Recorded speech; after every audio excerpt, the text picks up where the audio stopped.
бүгінгі біздің өтетін тақырыбымыз ол нота сауаттылығы.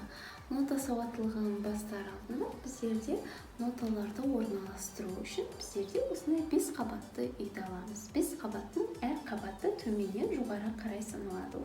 Бірінші қабат, екінші қабат, үшінші қабат, төртінші қабат, бесінші қабат. Дәл сол секілді бізде музыкада 5 сызық бар. 5 сызықтан төменнен жоғары қарай саналады. Бірінші сызық, екінші сызық, үшінші сызық, төртінші сызық, бесінші сызық.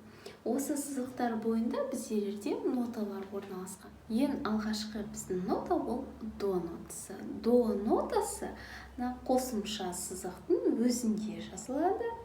Одан басталатын сөздер бізде доп, домбыра.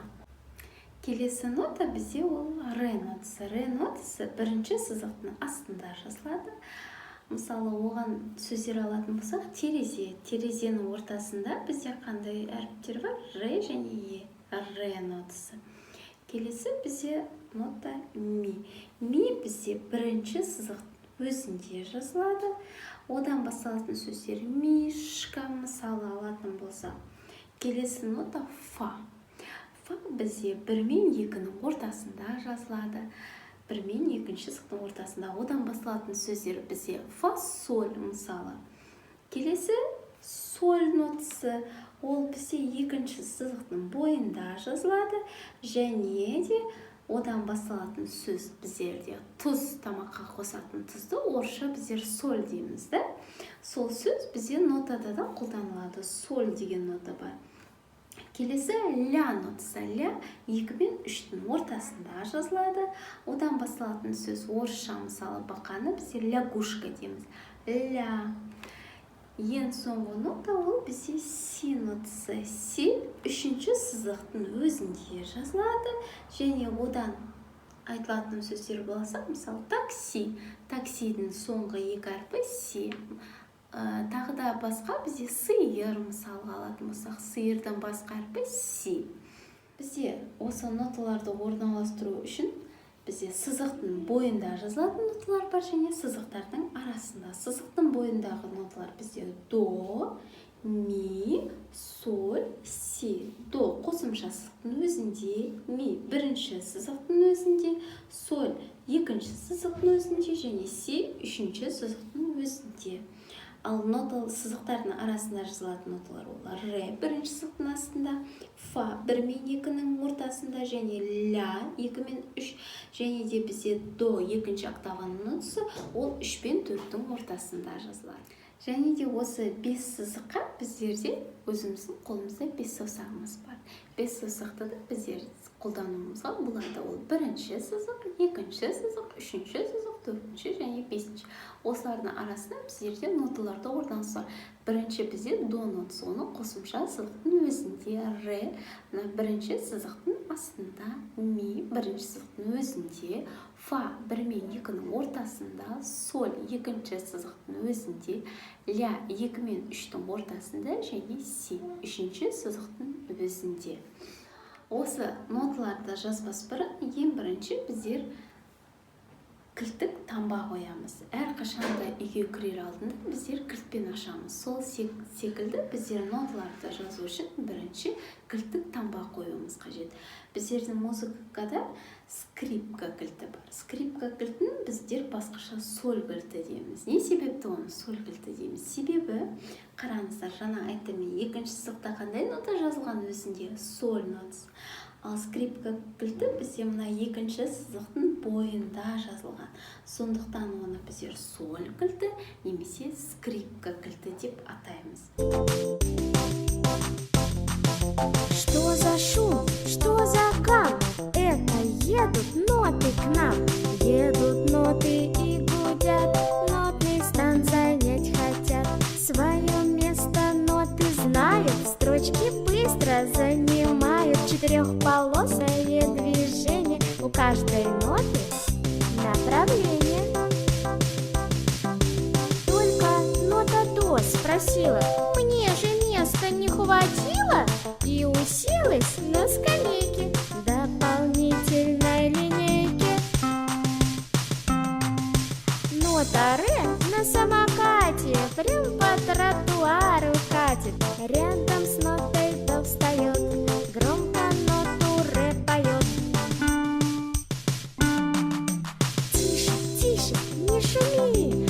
трамвае едет Ми. С краю рельсы у трамвая Ми линейку занимает. Нота фа, смотрите все, мчит по первой полосе. Место заняла свое, встала, ноту фа поет. Сразу следом нота соль важную играет роль. По второй линейке мчится, чтоб на ней остановиться. Стук колес, дрожит земля, это едет нота ля. Свое место занимает полоса ее вторая. А за нею нота си, прикатила нота пси. На линейке номер 3 ее место посмотри. Следом снова до спешит по четвертой полосе. На линеечке на 5 нота ре во всей красе. Получился звукоряд, ноты дружно все стоят на линеечках своих. Хорошо запомни их. Бізде осы ноталардан бөлек бізде нота ұзақтықтары бар. Нота ұзақтықтары бізде ең бірінші айтып өтетініміз ол бүтін. Бүтін нотаны біздер әрқашанда бүтін алмамен теңестіреміз. Бүтін нотада бүтін алма сияқты дөңгелек, ешқандай таяқшасы жоқ, іші боялмаған.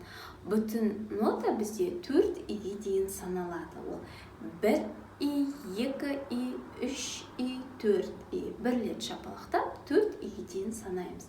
Келесі, осы бүтін алманы 2-ге бөлсем, жарты алмадан шығады. Жарты алма сияқты бізде жартылық нота бар. Жартылық нота әр жартылық 2 иге дейін тең. Сонда біздер шапалақтасақ, жартылық нота бізде дөңгелек және таяқшасы бар, штилі бар дейміз оны. Музыка тілінде штиль сызығы. Бұл бізде саналады 1 и, 2 иге дейін. Келесі бізде жаңағы бүтін алманы біздер 4-ке бөлеміз. Бізде сонда 4-тік нота шығады. 4-тік нота, жартылық нота ұқсайды, тек іші боялған. Ол әр қайсы 1 иге тең.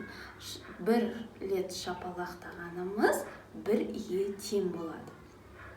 Енді бүтін алманы аламыз да, біздер 8 бөлікке бөлсек, 8-тік нотаға тең болады. Ол 4-тік нотаға ұқсайды, тек бізде штилінде не бар? Жалау шасы.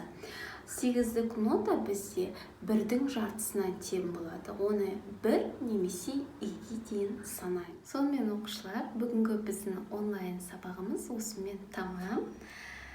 Келесі кездескенше сау саламатта болыңыздар.